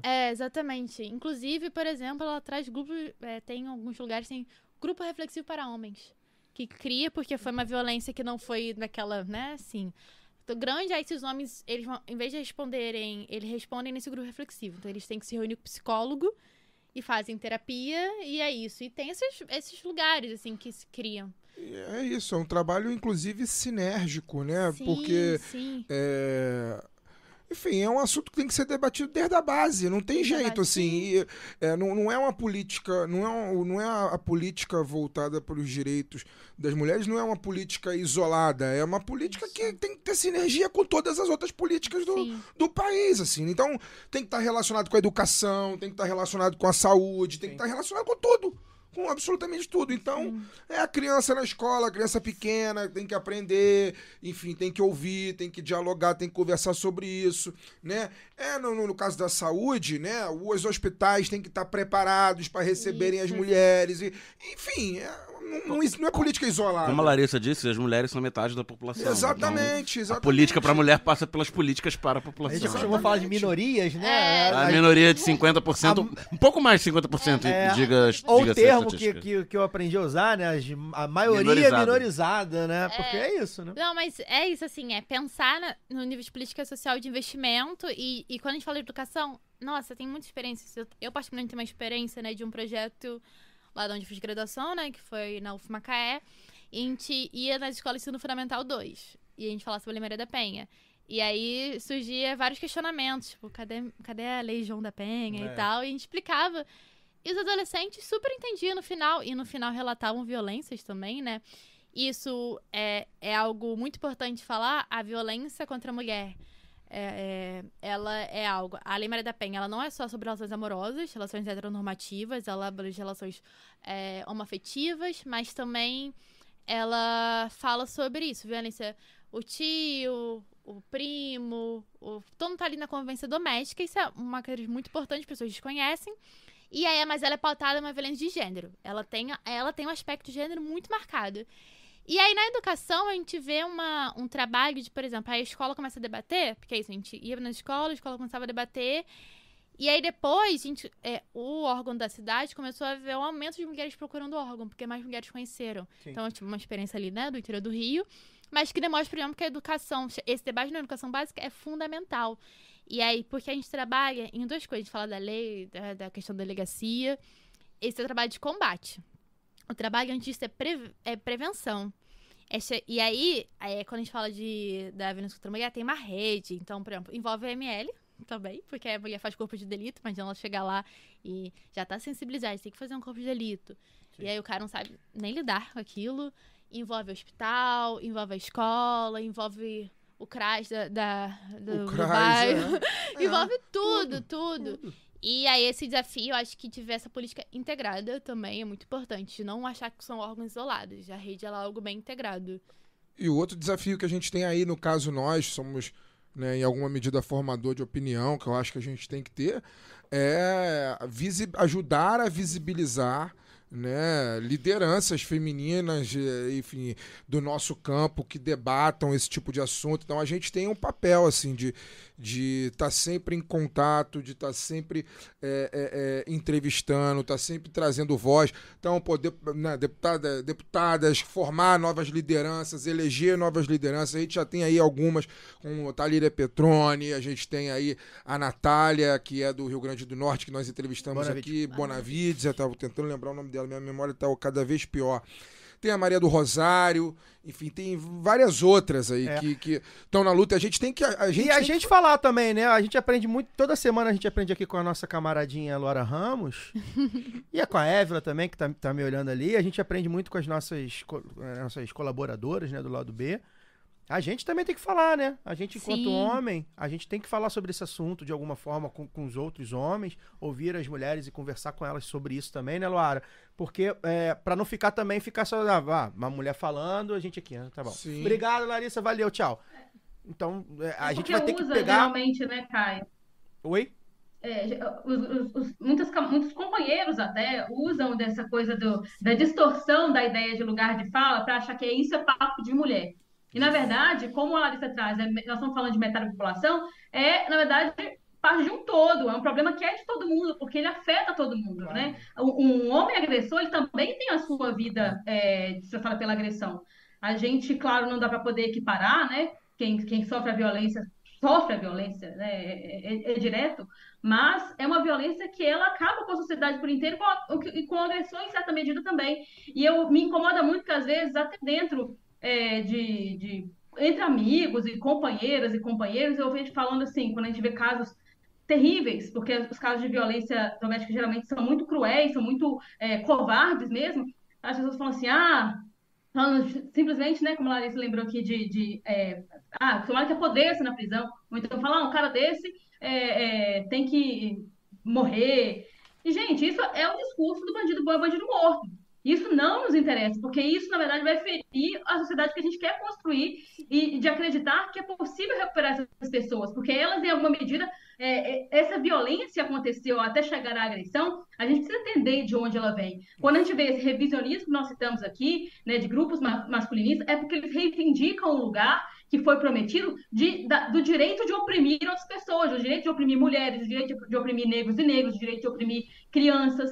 Entendeu? Então isso vem de algum lugar. E de um discurso principalmente liberal. Por isso que interessa ao liberalismo. Eu falo que essa coisa de um revisionismo é o supra-sumo do liberalismo nessa ideia de liberdade de expressão, de que nós temos que ouvir os dois lados, mas nós vamos ouvir o lado de quem cometeu uma perversidade dessa. Essa pessoa merece estar à frente das câmeras contando a sua história de uma forma, muitas vezes romanceada até, sabe, que esconde o que eles sempre tentaram esconder, que é justamente esse apego liberal a um direito, como se fosse um direito divino, de oprimir outras pessoas, de explorar outras pessoas. Então é disso que nós estamos falando. E isso todo mundo precisa se engajar, porque é uma coisa que nos violenta a todos, sabe? Nos violenta como sociedade, inclusive uma sociedade que nós estamos tentando construir. Por isso que eles são contra a gente debater gênero nas escolas, por isso que são contra a gente falar de direitos para todas as pessoas. Então, né, de ampliação de direitos. Por isso que hoje uma das grandes trincheiras do movimento feminista é no movimento transfeminista, né? Por isso que eles atacam tanto mulheres trans para dizer que, olha só, são elas. É sempre essa coisa de excluir alguém. Então, eu coloco aquilo ali no limite para dizer, não, são menos mulheres, então merecem menos direitos, a gente tem a quem atacar, eles estão tomando o lugar. É sempre uma coisa da exclusão. E nós temos que dizer que não, que é uma sociedade que precisa cada vez mais incluir. E eu acho muito interessante, Larissa, que também aqui na sua apresentação, né, o Caio te apresentou como uma pesquisadora do direito à cidade sob o olhar de gênero. A gente, no movimento feminista, né, trata muito disso, assim, que uma cidade segura para as mulheres é uma cidade segura para todo mundo. Porque é um elo extremamente fragilizado, não vou dizer frágil, mas fragilizado, porque há um processo, né, que nos torna vulneráveis a isso, da sociedade. E aí nós estamos falando também, principalmente, né, de mulheres que geralmente são trabalhadoras invisibilizadas, estamos falando aqui do trabalho doméstico, mas estamos falando também do trabalho das mulheres negras, que geralmente é também o trabalho doméstico, estamos falando de dupla, tripla jornada de trabalho. Então, quando a gente cria novas formas de trazer visibilidade para essas mulheres, nós estamos criando uma sociedade mais segura para todos e todas. Né? Se a gente quer falar de, como eles dizem, que protejam nossas crianças, a gente tem que falar de proteger sobre um olhar de gênero. Então, o debate de gênero ele precisa estar presente em todos os espaços, a começar ali das escolas, a começar de uma formação, mas também precisa, e eu acho muito interessante, eu ia até perguntar também sobre a coisa dos grupos reflexivos, né? Não é simplesmente prender ou então afastar o agressor. Esse agressor precisa ser tratado em alguma medida, porque senão ele vai repetir esse ciclo da violência que a Larissa falou tantas vezes. Então, são muitas é muita coisa que a gente precisa abarcar nesse debate, e a gente não vai conseguir isso sem os companheiros, sabe? Isso não pode virar um papo de mulher. Isso tem que ser um papo de todos nós, sabe? De uma sociedade inteira. Senão a gente não vai conseguir romper com esse ciclo de violência. É isso, é um debate que tem muitas camadas. A gente não está falando só sobre a Lei Maria da Penha, né, Larissa? Sim. Não, esse comentário foi perfeito, assim. Eu tava aqui pensando, resumiu tudo que eu queria falar. Foi resumido agora. A nossa camisa isso, 10. Pronto. Nossa Paulinho. Até caiu a bichinha. Mas eu faço gol. Ele também. Que maldade. Larissa, muito obrigado. Acho que a gente conseguiu fazer um debate de alto nível, esclarecendo alguns pontos que tinha aqui para esclarecer, tentando... É óbvio que não se esgota aqui, né? Não acabou aqui, né? A gente, enfim, vai voltar a falar de outras coisas dentro do aspecto da violência doméstica, dos direitos das mulheres. Está sempre aqui tentando instigar o debate. Acho que o papel do lado B é instigar o debate. A gente não consegue esgotar o assunto. Então procurem outros canais, procurem... inclusive eu vou pedir para você deixar, de repente, alguma dica de conteúdo, seus inscritos, onde é que a gente consegue achar os seus conteúdos, enfim, pesquisadoras e pessoas que estão refletindo junto contigo. Queria que você falasse, então, muito obrigado. De recomendação, eu tenho uma recomendação que era a Verônica Gago citei, esse livro Potência Feminista ou O Desejo de Transformar Tudo, porque é um livro... É um pouco isso, né? Ele é pauleira, porque ela traz várias coisas que, assim, a gente pensa, meu Deus. Mas, ao mesmo tempo, ela mostra muita mobilização das mulheres, se debate várias coisas. E a Verônica Gago é uma autora que está escrevendo, jovem. Então, assim, é muito interessante a Argentina. E aí, assim, uma recomendação que é um livro que eu tô curtindo muito e também pensa um pouco sobre esse debate, o debate de gênero é debate de todo mundo, é um debate de classe trabalhadora também. Então, essa é a recomendação. E assim, deixa eu ver mais o que eu tenho de recomendação. Acho que esse livro é porque eu fiquei com ele na mente, falei assim, cara, esse debate é perfeito, queria ser a pontinha da Verônica Gago aqui falando, porque seria muito bom. Mas ela tem refletido bastante sobre isso. Não é um livro sobre violência contra a mulher específico, mas é um livro que aborda bastante questões. E aí, o meu trabalho, assim, né, eu integro o núcleo de pesquisa Extensão de Direito das Mulheres no Pedinha, quem quiser pesquisar no Instagram, porque elas fazem, né, é isso, todos os meus trabalhos, todas as coisas que eu faço, tanto até no meu trabalho de escritório, como no trabalho de pesquisa, não é algo individual, é coletivo, né? Sou militante feminista há um tempo, então a gente tem a vida muito coletiva de pesquisar e debater. Então, as companheiras fazem trabalhos muito legais, tanto em escola como também de pesquisa, se debruçar para entender as políticas públicas, como melhorar, como avançar, como propor, porque é algo fundamental, além de que a pesquisa ela tem que ser também propositiva e crítica. E é isso. Muito obrigado. Antes de eu chamar aqui meus camaradas de bancada para se despedirem, vou chamar a camarada Évila, por favor. Aquela Évila. Aquela pequena Évila Vanderlei, nossa colunista do lado do Bia Em carne e Notícias, osso. em carne e osso, ao vivaço. A todos. Estou até perdida, né, com a câmera. Então, vim da Paraíba direto pra tirar onda e ver Caio chorar por causa do Flamengo, né? Mas deu azar. Essa semana deu azar, tinha que chegar semana passada. Semana passada. Mas aí fui agraciada com essa Caio não chora mais por causa da semana, mas a gente ainda ri do que aconteceu, tipo né? isso. A gente ainda ri. Isso é mais importante. Parece que se for pra ver jogo final no Maracanã vai ser de outro time. Prefiro que seja assim também, inclusive. Mas enfim, um debate maravilhoso. Eu sei que é sempre muito duro falar sobre isso, mas é fundamental. E algo assim que eu queria só pontuar é que, como o debate começou com o Fagner logo no comecinho, falando sobre a questão racial, né? Eu só queria destacar que toda vez que a gente pensa numa lei, são leis de mulheres brancas. As violências da mulher negra, elas ainda são completamente invisibilizadas. Então, assim, de cabeça não lembro de nenhuma lei com o nome de uma mulher negra, sabendo que os dados mostram que as mulheres negras, elas são acredito que as mais afetadas com a violência. A gente tem, enquanto a gente tem os dados, né, isso é um dado que, exatamente que ano, a gente tem uma diminuição da violência contra a mulher, sobre mulheres brancas, a gente tem um aumento contra as mulheres negras. E além de outras violências, como violência obstétrica, que as mulheres negras são mais afetadas. A desigualdade então, vai aumentando. E é um ponto, porque ver a Lei Maria da Penha uma perspectiva interseccional é fundamental, senão também não avança. Quando a gente fala de avanço, é importante botar o debate racial no centro do debate da violência contra a mulher. Perfeito. É só porque eu lembro muito, né, da comoção que é sempre sobre a mulher branca, Sim. né? Lógico, a comoção por nós mulheres, por alguns núcleos mais progressistas, mas as mulheres negras sofrem muito e isso nunca é muito visibilizado ou até propagandeado, né? Então era mais esse destaque. A Évila foi convidada para participar, gente. A Évila era para estar na bancada. Ela que não quis. Olha como é que seria muito interessante ela aqui. Eu falei, então vai lá dar seu tchau, dar seu oi, mas obrigado. Foi ótimo. Wagner na mesma mesa, esse programa ia terminar amanhã. Mas a galera gosta, o pessoal adora. Obrigado, Évila. abraço, gente. Valeu, prazerzaço conhecer. A gente conheceu a Évila e não conheceu a Lara ainda. Pois Pessoalmente, não, Pois é. Luara tá alguns milhares de quilômetros mais perto que a Évila, inclusive. Inacreditável isso, cara. Se alguém quiser patrocinar... A Luara foi na Grécia e não veio no Rio de Janeiro também. Queria ela- deixar esse ela protesto não gosta aqui. Tem isso. Calma. Luara, então dá seu boa noite já aí, sua justificativa de você, não chegar aqui no Rio de Janeiro. Valeu, obrigado, até semana que vem. Ai, não, eu vou, gente. Vai dar certo. Peraí. Não, agradecer mais uma vez, o tema fundamental. Larissa, obrigada aí. Bom demais também ver a Évila. Queria dizer que eu não falei no início do programa, que eu fiquei tão emocionada com a CPMI hoje, que eu esqueci de dizer, eu também tô de brusinha da camisa crítica. Ah, linda, recebi ontem, tô aqui apaixonada com a minha estampa Paz Entre Nós, Guerra aos Senhores. Quem me segue lá no Instagram já viu ontem. E agradecer mais uma vez e dizer, e mandar abraço, né? Eu tenho que mandar abraço, vou mandar abraço hoje Momento especial pro Maguila. Jules. Tem que ter, pro Jules, que acho que ele não é, me parece que não é carioca, mas ele falou que casou com uma carioca e tem até um filhinho que fala carioquês, então um abraço pra família inteira aí do Jules, que é nosso ouvinte aqui.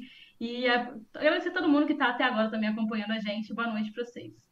Mandar aqui o boa noite também pro Gustavo Grifo. Gustavo Grifo também está sempre botando a merrequinha aqui no superchat. Botou aqui 5 $, 5 Bidens pra beber a prisão do inominável que tá pra acontecer. Tá pra acontecer mesmo. Falando em 5 Bidens, antes de chamar o Fagner e o Daniel, vou deixar aqui aquele reclame, né? Ajude a financiar o seu podcast preferido em orelo.cc/Lado B do Rio, se seu podcast preferido for o Lado B. Por 10 ou 20 reais por mês, via Pix ou cartão de crédito, você nos ajuda a manter conteúdos atuais e ainda consegue consumir conteúdos exclusivos. Essa semana falei sobre o racismo que os times, que os torcedores, principalmente argentinos, né, andam fazendo aqui nas canchas brasileiras e lá também, né? Tentei mostrar para as pessoas que estão fora desse debate através de um fio do Nico Cabreira, né, um estudioso argentino que está aqui no Brasil, sobre esse debate, né, como esse debate racial na Argentina, principalmente, tá tão atrasado, né, em comparação até com a gente mesmo, né. Enfim, mas também não quis entrar na Olimpíada do racismo, não. Quem é mais racista, quem é menos. Aí, quem ajuda o Lado B pela Orelo pode ouvir o Zap Lado B número 4.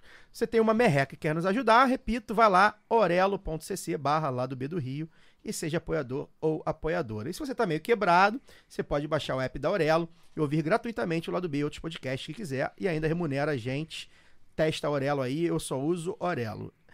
Ou você tá quebrado também, já deixa o like aí, assina o canal. É sempre bom pra gente também tentar ganhar. A gente sabe que é difícil, né? O YouTube não é nossa especialidade. A gente se enrola um pouco aqui no ao vivo, no vídeo e tal. Caiu o microfone. Nunca caiu o microfone em 2 anos quase que a gente se enrola, esquece. Hoje caiu pede o like, que tem, pede o like, mas não pede o like. Entrou dinheiro. E aí, como é que resgata dinheiro e tal? A gente se enrola, mas a gente tá tentando melhorar. Então a gente conta com vocês também para espalhar nossa palavra no YouTube. Daniel, boa noite. Boa noite, né? Já falamos bastante, então até semana que vem. É isso. Lembrar também que esqueci, o Lado B aceita doações avulsas via Pix, tá? ladobedorio@yahoo.com. A gente só não aceita mais cheque predatado porque é 2023. Né? Senão... cheque não dá. Fagner Torres, boa noite. Bom, boa noite. Não tenho a menor dúvida de que o desgraçado provavelmente vai ser preso amanhã, porque toda vez que o Lado B tem um programa bom para poder sair na sexta-feira, alguma coisa acontece para poder tirar a atenção da nossa audiência. Então é muito provável que o inominável... Por mim tudo bem. Por mim também. Eu vou ter que passar no supermercado, que eu tô sem picanha na geladeira. Eu acho que estão perdendo tempo. Mas é isso, cara. Eu acho agradecer a Larissa pelo programa. Enfim, acho que a gente conseguiu abordar aí dentro dessa 1h28, né, bastante coisa. E óbvio que é um tema que não esgota. Então a casa está sempre aberta para você e para a gente poder falar sobre isso. Mandar um abraço aqui pro Yuri, cara, que me encontrou. Falei que ia encontrar alguém, Maracanã. O Yuri que me encontrou no Maracanã, cara. Eu não lembro o jogo e não lembro o momento. Mas... porque você lembra o nome. Né? Era. Lembra do nome do Era. Não, porque o nome assim que a pessoa me dá, eu já mando uma mensagem no Zap pra mim mesmo. Pra poder guardar. Eu já tava vendo Sombra de Mosquito. Pela data você vai saber o jogo. Pois é. Eu acho que foi Argentino Júnior, deve ter sido. Porque eu também não lembro se eu teve jogo depois disso. Não, só fora de casa. Então acho que foi esse mesmo. Eu tava vendo. E a gente gravou no mesmo horário. Eu tava vendo Sombra de Mosquito na hora que o Yuri veio falar comigo. Então, Yuri. Chamando Jesus de tava daquele jeito, assim, em todos os sentidos. Então. Yuri, um abraço pra você, cara. Em breve a gente se encontra de novo, provavelmente, pelo menos na quinta-feira que vem. E aí, torcendo muito agora pra finalizar, cara. Torcendo muito. A novela Brasil tá muito gostosa de acompanhar. Reta final, aquela última semana. Tá Avenida Brasil total, tá Avenida Brasil total. Eu confesso que o ouvinte, a pessoa que acompanha a gente sabe como eu tenho andado aparentemente muito mais low profile depois de janeiro pra cá, eu não tenho nem, eu confesso que eu não tenho nem ficado muito ligado no noticiário político, só mesmo nas vésperas aqui a gente gravar o programa e, né, dentro do tema que a gente vai falar, porque agora eu tô me preocupando em viver um pouco mais, né, cara? Foram 6 anos de inferno na nossa cabeça, então agora eu tô me preocupando um pouco mais em viver. Mas essa semana específica, hoje falei lá, até lá no trabalho, estava no escritório, falei, essa semana específica eu me arrependi de não ter feito home office na quinta-feira, porque eu estava tão desligado que eu não sabia que ia ter o depoimento do hacker hoje lá. Se eu soubesse, eu não tinha vindo para o escritório, eu teria trabalhado de casa com a Globo News de fundo lá para poder acompanhar tudo o que está acontecendo. E as últimas notícias são muito animadoras, assim, eu vou chegar em casa... As boas notícias não param de chegar. As boas notícias não param de chegar. Eu vou chegar em casa agora da gravação, vou preparar, eu vou deixar tudo muito bem esquematizado, porque, porra, amanhã pode ser que o despertador me acorde com aquela notícia. Um abraço pra todos. É isso. Agradecer a todo mundo que ficou com a gente aqui ao vivaço. Obrigado mesmo. A gente, como eu falei já, né, a gente tá tentando aumentar aí nossa audiência, aparecer mais nas redes sociais, no YouTube e tudo mais. Agradecer também ao Luiz da Pulse, tá sempre aqui com a gente, o Rodrigão da Sauí com essa estrutura linda, maravilhosa. A gente fica por aqui. Semana que vem, a gente não vai estar nesse estúdio lindão aqui, mas a gente vai dar um jeito de deixar chegar aí o podcast lá do B do Rio pros seus ouvidos. Forte amplexo. Tchau, tchau. Esse podcast foi editado por Fernando Cesarotti.